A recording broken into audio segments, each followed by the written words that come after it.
To be slaughtered that way was beyond shocking. It was stunning. It was just indescribable, really, what happened there. The family just wants closure on this after 41 years. You can't commit acts like this and get away with it. Can't happen.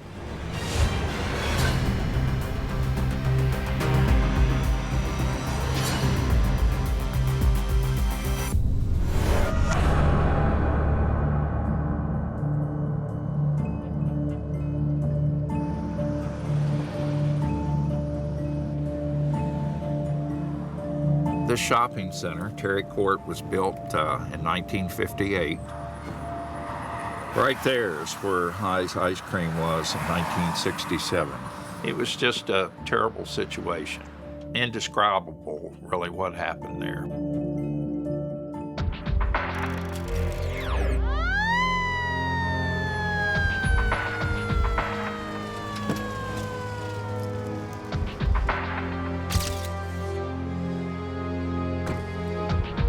When Stanton, Virginia investigator Davy Bocock arrives on the scene, he has no way of knowing the true severity of the situation. Dave Bocock, he and I drove up at the same time. And he and I walked in the store at the same time, walked in together. We couldn't see anything in the front, so we went straight to the back, and we saw the murder scene, the two girls lying there, and a lot of blood. Back then, the Stanton Police Department had neither photographer nor camera. Davey asked me to photograph the scene. Call a rescue squad.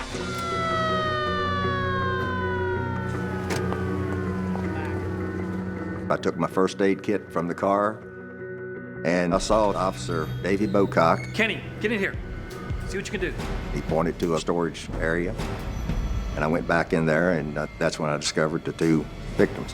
What amazed me so much was the amount of blood. One was lying to my left, and she had been shot in the head, and I checked her pulse, and it was obvious she was deceased. So I turned my attention to the other one, and she was still alive. I turned her over, and I realized who she was. She was a Carolyn Hevener. I've seen suicides, I've seen multiple fatalities, and nothing really hit me as hard as that did. 20-year-old Carolyn Hevener Perry and her sister-in-law, 19-year-old Connie Hevener, are both shot once in the head at close range, execution style, with .25 caliber bullets. Connie dies at the scene, while Carolyn is rushed to the hospital, fighting for her life. We got her out of there as soon as we could, put her in the back of the ambulance, and took her to King's Daughters Hospital. I was trying to get her to talk, and she just wasn't responsive. As I recall, we kept oxygen on her and kept the wound, kept it compressed, but wasn't a whole lot we could do. She had passed away. This was shocking. It caught the community off guard. It stunned the city of Stanton and the residents of Stanton. I had a cousin, she was terrified. It really had an effect on her. To be slaughtered that way was beyond shocking. It was stunning. For the next 4 decades, this small town's most notorious crime will remain unsolved. That's when Lowell Sheets decides to get involved. Well, Stanton definitely was a southern town, had southern traditions. Very rarely did you have a murder. I'm kind of an activist. I like to be involved. Connie and I knew each other through high school. We were in the same class together. Lowell Sheets isn't the only one still troubled by the double murders. His distant relatives, Connie Hevener's mom Laverne and twin brother Carol, pray one day the girl's killer will be brought to justice. Well, she was special to me. I lived for that girl. As fraternal twins, Carol and Connie share a unique bond. Children that live together in a womb and then experience life outside of it, yeah, they're close, very close. Connie was very loving, and especially like she was a mother hen over her brother. And they just got along real good, really did. How's it going? Going well? Good. Yeah. Did you guys catch the game? We did. Yeah. That was amazing. Oh my god. Saw you throw the winning touchdown. She was cheerleader, and everyone loved her. They really did. She had a lot of friends. I don't remember if Carolyn was a cheerleader or not. She might have been, but I know Connie was. They were real good friends. Working together at the ice cream store owned by Carolyn's family brings them even closer. But I guess I'm gonna go. I know. I'll get my dress ready. In 1965, the girls become sisters-in-law when Connie marries Carolyn's brother after graduation. They was almost like acting like a sisters. Connie enjoyed Carolyn. She enjoyed everything that was more or less happening in life. She was happy. But that happiness is taken away far too soon, and for reasons Carol fears he may never know. I was blinded. I thought everybody in this world must have had to have something to do with her death. It's like a nightmare that won't end. And it won't end until they find answers. A promise local authorities made with the family 35 years earlier, but haven't been able to fulfill. We know Davy Bocock was one of the prime investigators in important cases. He was probably the best investigator Stanton had at the time. The first thought was that there had been a robbery because there was a money bag missing and there was an amount of money, I believe about $138 missing from the cash drawer area. We got plenty of photographs. Okay. Hey, officers, I don't know what happened there, but I may have some information that maybe have helped to you. Well, I saw a short black man with a pipe.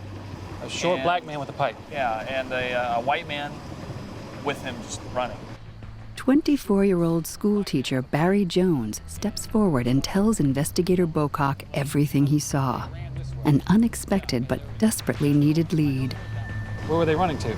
I don't know. I just saw him running across the parking lot. The police followed that lead. As a matter of fact, they actually got some dogs involved in trying to pick up a scent and follow those people, but that amounted to nothing.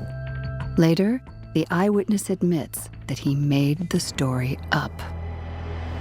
You got somebody that interjects themselves into an investigation, and then you disprove some of the things that they tell you. They even admit that. Then you start thinking, well, why would they lie about that? So immediately they start becoming a suspect. He was at the scene. He made no bones about that. And in a way, he acted strangely. He said strange things, inconsistent. I think at that time, if he was going through a difficult period, he had just been informed that he would not be rehired for the next year as a teacher. His wife came from a well-to-do, prominent family, and she expected maybe more than what he produced.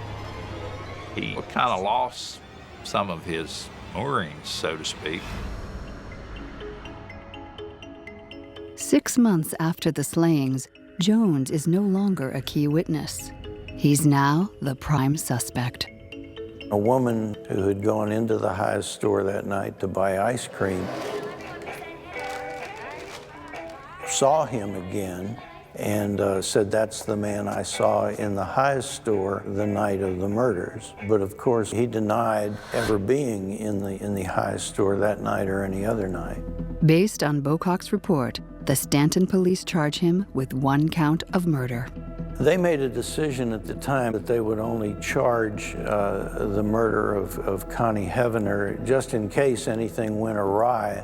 They could still charge the murder of Carolyn Perry. That was just a decision they made at the time, not to charge with both.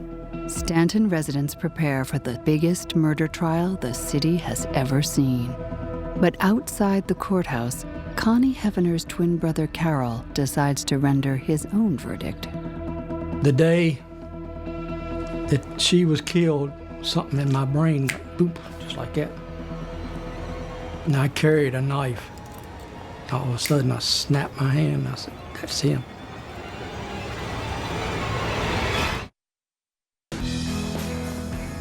Six months after his sister's death, Carol Smoots watches the main suspect in her murder, Barry Jones, walk the streets of Stanton, Virginia, free on bail. I saw him coming out of the liquor store. And I rushed up there to him. And I was right on his rear end. He kept looking. I kept staring at him. I don't know if it was God's will or Connie's will, but I was blinded for just a split second, just enough time to give him to make a turn. And he recognized me and he left. Oh, I'd have done it. Yeah, I'd have done it. Been a mistake, but I'd have done it. Jones escapes the wrath of Carol Smoots, but he still must face the prosecutor, a jury, and a witness who claims she saw him just before the murders. She identifies him as the person she saw in the store eating a banana split. She did not get a full frontal view of the person who was seated there, and the defense very aggressively challenged her identification of him. This was a circumstantial evidence case based on an identification that was very questionable and highly challenged. There was never any real evidence. I mean, if you really followed the case, it was all just innuendo. There was no blood on him, no gun. It was so flimsy. It takes only 3 hours for the jury to find Jones not guilty. There was a lot of pressure from the press in this case to find the killer. Bocock later made a statement that he felt they hadn't done enough at the time they brought him to trial, that more needed to be done, but they'd kind of been pressured into it. For Stanton police, the case eventually goes cold. Finding Connie and Carolyn's murderer gets sidelined for more solvable crimes. As the years progressed, I never heard a word about it. And then it got to the point where they would do a newspaper special about every 10 years, and that was it. There was really never any ongoing investigation or any reports that there were new leads or anything, really. 35 years after the murders, the man who knows the most about the slayings is still the original investigator, retired detective Davy Bocock.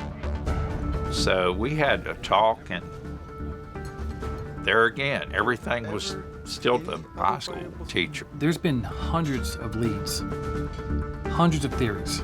I've chased them all. He's the guy. He said if you could find yourself or somebody could go drinking with him, he'd admit to that crime. And I said, were there ever any other creditable suspects? He kind of looked away from me to the side a little bit. And he said, no. That was it. The meeting encourages Lowell to dig deeper, and he finds that Davy Bocock's early investigation raises more questions than answers. I'd read the newspaper articles and all the hoopla they had put out about all these interviews they had conducted, but yet we find out none of the family members were ever interviewed. In pursuing his main suspect, Bocock overlooks several others. I didn't think he was nefarious, but then as some of these other facts came to play, I said, now wait a minute, what's going on here? When Joyce Bradshaw learns that Lowell is looking into the ice cream store murders, she decides after 40 years of painful silence, it's time for her to talk. In 1967, Joyce works with a 19-year-old named Diane Crawford at an institution for the mentally ill.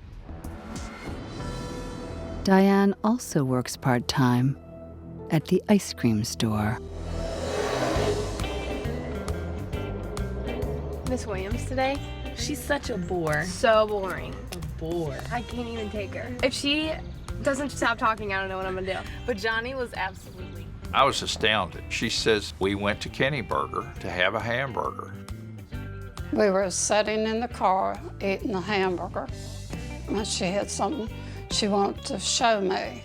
Open up the glove compartment.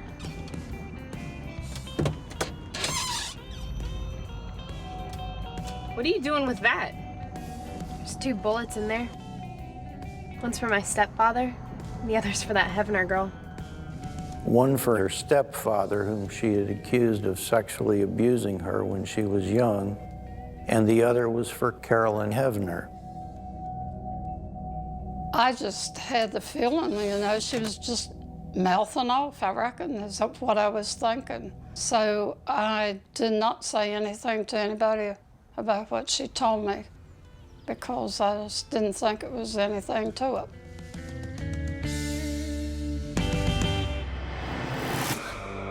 Ten days later, the Hevener girl, Carolyn Hevener Perry, is murdered. I said, well, good gracious, why didn't you tell the police this? I'm sure it would have made a big difference. And she said, well, I did. I went to David Bocock, who was in charge of the investigation, and I told him my story. Hello? Hi. So I met with Diane, and I saw a gun in her glove box. And she told me that there were 2 bullets in that gun, one for her stepdad, and the other was for that Hevener girl. Listen, thank you for that, okay? Okay, Thank you. Listen, don't tell anybody about this conversation, okay? okay, I'll get back to you. thank you. You're welcome. He told me that he would get back to me. And he did get back to me in a short period of time.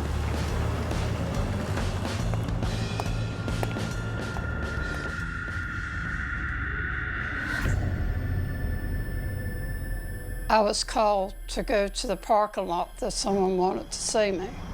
And it was David Bocock. I just wanted to tell you I checked out your story about Diane. She had nothing to do with it. She passed the lie detector test, and her gun does not match the murder weapon. I knew he was lying to me, but he was an investigator and I was basically nobody. What Bocock says next ensures that Joyce Bradshaw never speaks of her conversation with Diane Crawford again. Diane comes out to the farm a lot to practice. Shooting guns. She's a crack shot. You have a good day. I think that he meant for me to back off and stay out of the way. That Diane does have a gun and that she would kill me. I felt like I might be her next target. For over 40 years, Stanton, Virginia's most notorious crime, the double murder of Connie Hevener and Carolyn Hevener Perry, remained unsolved. When finally, a witness comes forward. It was scary. I never told my husband. I never told my mother. I never told a soul. Shortly after the murders, Joyce Bradshaw's life is threatened. Not once. Diane comes out to the farm a lot to practice. Shooting guns. She's a crack shot. But twice. About a week after the murder, which was April 11, 1967, she had received a call from Diane Crawford asking her to meet her at a place west of Stanton. Hello? Hello, Joyce? It's Diane. Diane called me and asked me to go to Lone Fountain, Diane, I don't think that's a good idea. and it's way out in the country. And I refused, told her I couldn't go. And she said, Then keep your mouth shut. About what? You know about what? and that was the end of our conversation. I don't know what would have happened. I don't know what she had in store for me. She had something in store for me, but I don't know. The phone call and her encounter with lead detective Davy Bocock silences Joyce Bradshaw. I think that David Bocock knew that if I went talking, that Diane may kill me. There was no one else for me to go to.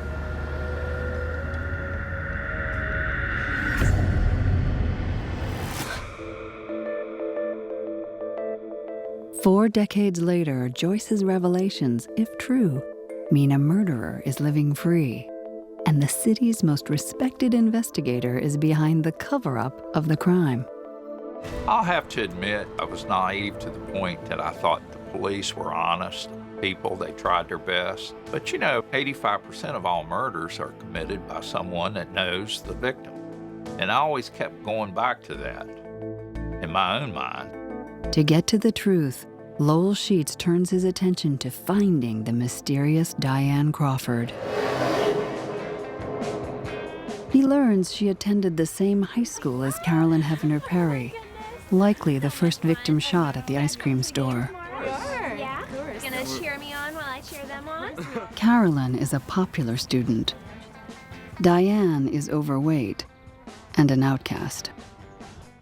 My mom, if you've seen pictures in high school, she did have a masculine look. She was very broad-shouldered, footballish even. She was heavy. She wasn't shaped like most girls. She knew early on that she was having feelings that weren't what she called weren't the norm. Do you guys see her? See what she's wearing? She's wearing baggy pants. I can't imagine in the 60s what it was like for her. Diane's struggle with her sexuality isn't her only problem. Her home life is a living hell. Diane hates her stepfather, and with good reason. There was no secret they did not get along, and that she said that he had molested her. I didn't know about the alleged abuse until I was well in my 20s. She grew up being sexually abused, physically abused by her stepfather. She had to grow up under that, with that, and carry that for the rest of her life. Lowell looks into Diane's connection with Stanton detective Davy Bocock. In the early days, he was recognized as maybe top-notch. He had been trained supposedly in the FBI academy. He was highly regarded. He had a reputation as a competent, upstanding police officer. Why would Bocock have had such a close relationship with Diane Crawford, a high school girl half his age? How are you? Good. You? Doing good. I want you to come out to the farm this weekend. Yeah? What day? Saturday. Around 2? About 2 o'clock. Sounds real good. Okay. Okay.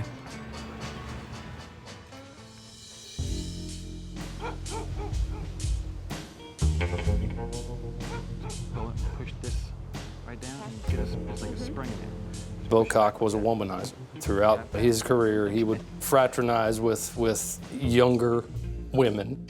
He had been divorced, and of course, in speaking with his first wife, she'd tell you the same. That was the reason for the divorce. He would run out and about as he pleased with whoever he pleased. So why wouldn't it have been any different with Diane? Okay. All right, you ready? I'm gonna stand here. And listen, this, go ahead and grab it. Go ahead and grab it. This is not like your... It's obvious that my mom and Bocock had some kind of relationship. I mean, he taught her how to shoot a gun. I do know that. He spent some time with her, from what I hear, from my mom and from my grandmother. There was definitely a relationship, but I'm not sure of what it was. What if their relationship had been intimate? Diane would have had a lot over top of Bocock had he not helped her. Take the bullet. Push She could have ruined his professional life, his career, anything that he had built. She could have tore it down just by going to chief of police. Would have ruined him. Or does Bocock have another reason for wanting to protect Diane?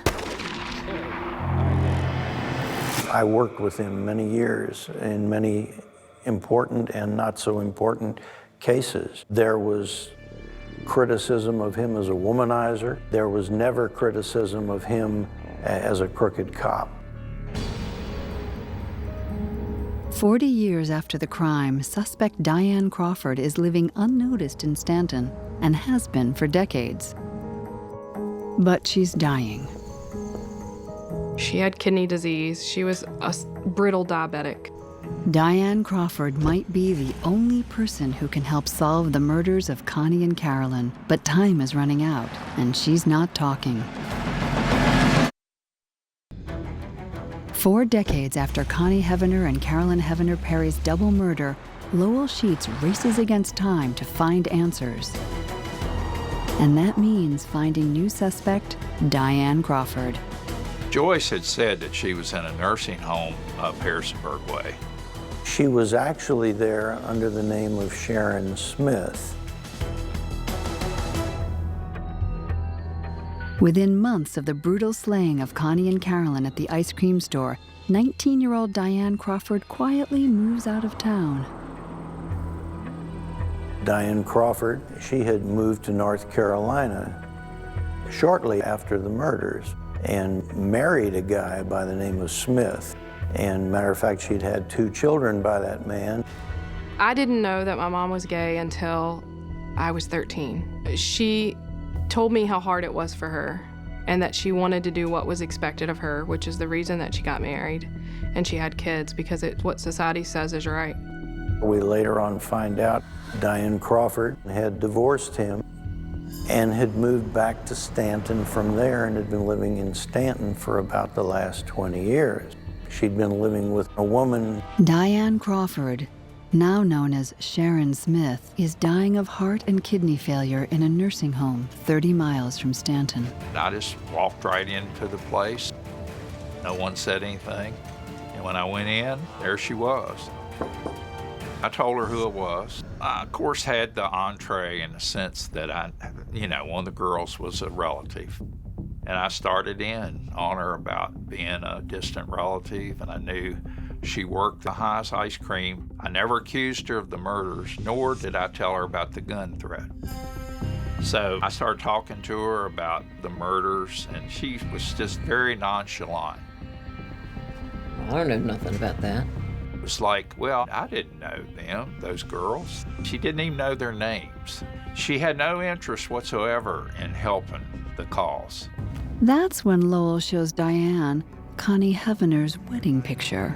Diane admits she recognizes the bride's mother. Where'd you get this?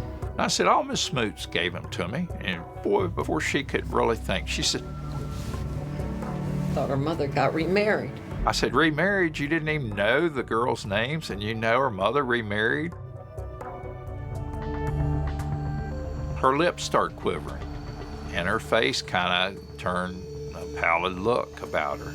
And I thought for a second to myself, I said, she's probably gonna have a cardiac arrest here. And then what am I gonna do? I put my hand on her hand, kind of felt a little bit sorry for her because she told me she would die there in that bed. And I said, well, Diane, I hope I haven't upset you. I mean, I never did accuse her, didn't even intimate, but I did ask her questions. And she was really defiant. She was contentious. Lowell keeps silent, waiting for answers. Let me tell you something, all right? You said I wasn't questioned or interviewed? Well, we all were. Okay? I took a polygraph. And I said, well, what happened? Put her hands up over her head. She said, I'm still here, ain't I? I am still here. Before leaving Diane's bedside, Lowell pulls out a gruesome picture of the crime scene to show Diane.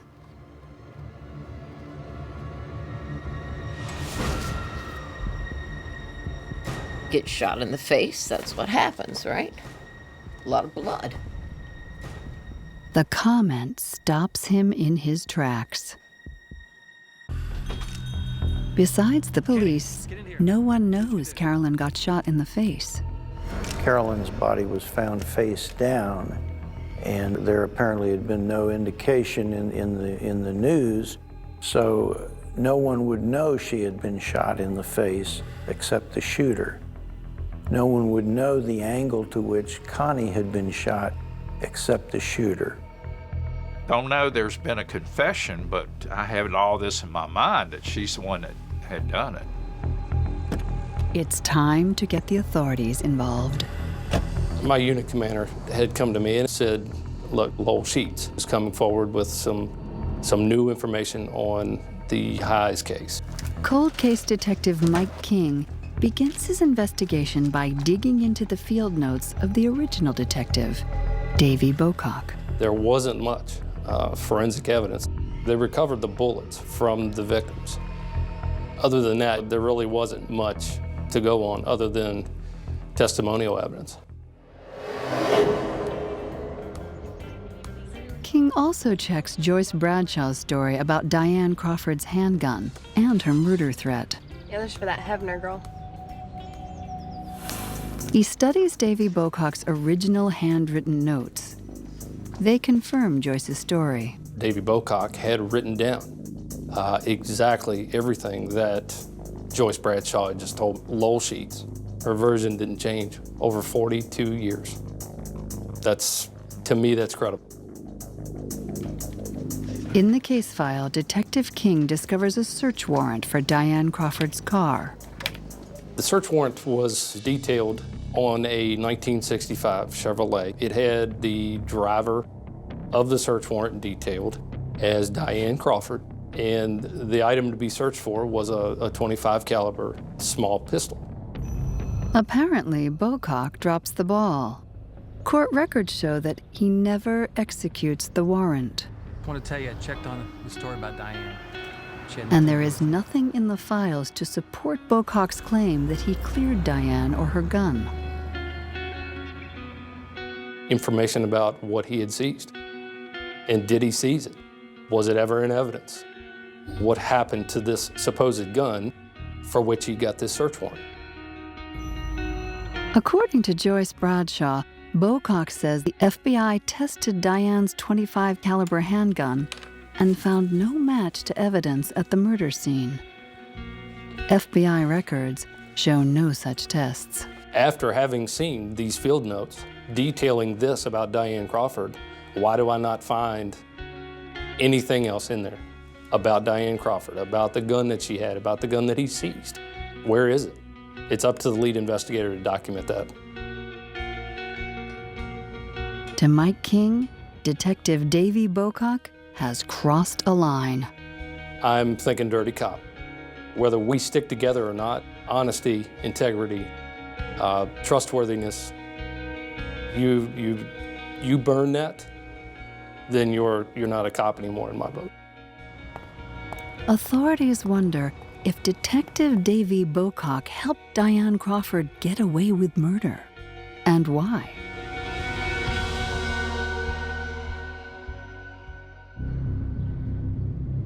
That's when the police started visiting her. Hi, Diane. The idea was, let's send some people back there where they can corroborate each other or with a wire and see if we can get her to restate the confession. Questions about what happened in She knows why I'm there. I could see the fear in her talking to me. I could see it in her eyes. I could hear it in her tone, the tone of her voice. She knew why the Stanton police wanted to talk to her. You might have some information that can help us finally solve this case. Well, I don't know nothing about that. The first time we sat down with her, nothing came of it. And her suspicion of why we were there to talk to her was only confirmed by myself and the other investigator. So naturally, the wall went up. By the end of their first meeting, the dying woman doesn't reveal a thing. I asked her, I said, would it be okay if we came back and talked to you again? I don't care what you do. Come, go, do whatever you want to do, all right? And she was open to it. You know, that made me feel a lot better. Carolyn Carolyn Hevener Perry's family also visit Diane to make a simple plea for the truth. Please just let our family have closure. The family members said, Diane, we know what happened. We feel that you're responsible. We want answers, and that's all we want for the family, for our own peace of mind. We've been dealing with this for 40 some odd years, and that's all we want, is to be able to close this thing. Seeing her so close to death, no one is interested in sending Diane to prison. She's old, she's sick. I just want to make sure that she can actually stay here and not go to jail. That's what we're talking about. The victims' families and her daughter ask investigators to give Diane immunity if she tells the truth about the murders.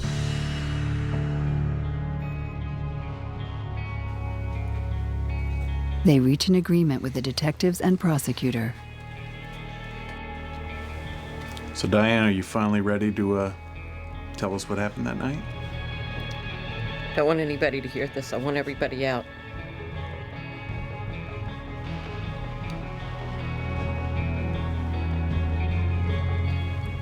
I was there when they questioned her, and I do know that she had knowledge of some things that probably people didn't have knowledge to.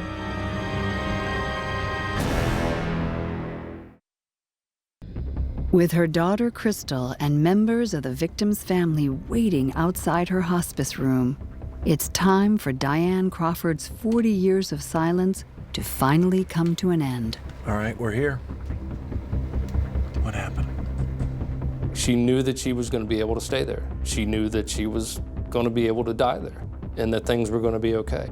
And I kind of used that to get a little closer, to dig in a little deeper. And she finally said that she did.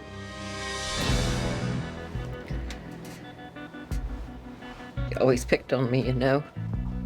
Made fun of who I was, the way I dressed, the way I looked. They didn't have any idea what was going on at home with me or anything about me.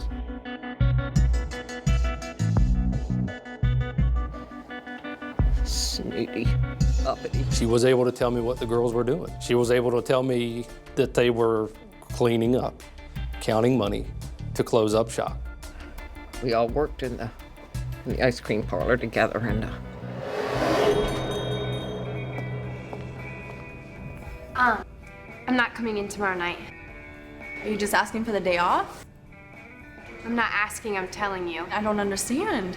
I'm sick of the way you guys are acting towards me, the way you talk to me, the way you judge me, the way you treat me. I'm done with it. I don't understand. She was able to tell me who she shot first. You pushed me too far, Carolyn. Carolyn? She was able to tell me where she shot the first victim and where she shot the second victim. Why did you do that? And in what order. She was able to tell me it all. Diane also admits grabbing money from the register to make it look like a robbery. you know, I just kind of had it with everybody, everything, my whole life. According to her, these girls, both girls, would pick on her about her being gay. And that, coupled with how she grew up and the things she dealt with, the abuse at home, she said she just snapped. Carolyn! Had enough.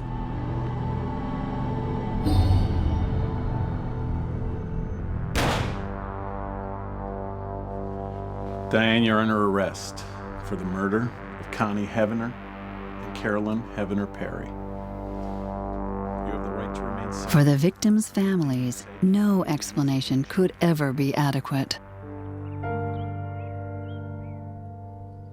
She took my daughter. That's all I can say. She took my daughter.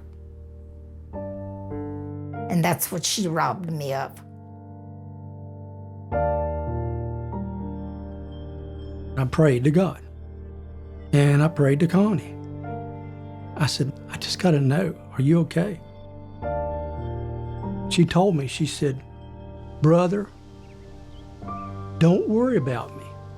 I am with my Lord and Maker. And that helped. That helped a lot. Diane Crawford never explains her relationship with Davy Bocock, saying only that she knew him as a police officer. He passed away 2 years prior. Diane Crawford, now Sharon Smith, says in her last interview with the police that she did tell Bocock she had murdered the girls and he helped her hide the murder weapon. What do I do with the gun? Let me have it. It's better if I keep it. You okay? Mm-hmm. We did all that we could do in terms of trying to corroborate anything that she said. We weren't able to prove it or disprove it. With the lack of witnesses that are living, I think it's highly unlikely that we're gonna know. Sharon Diane Crawford Smith is too ill to attend a preliminary hearing.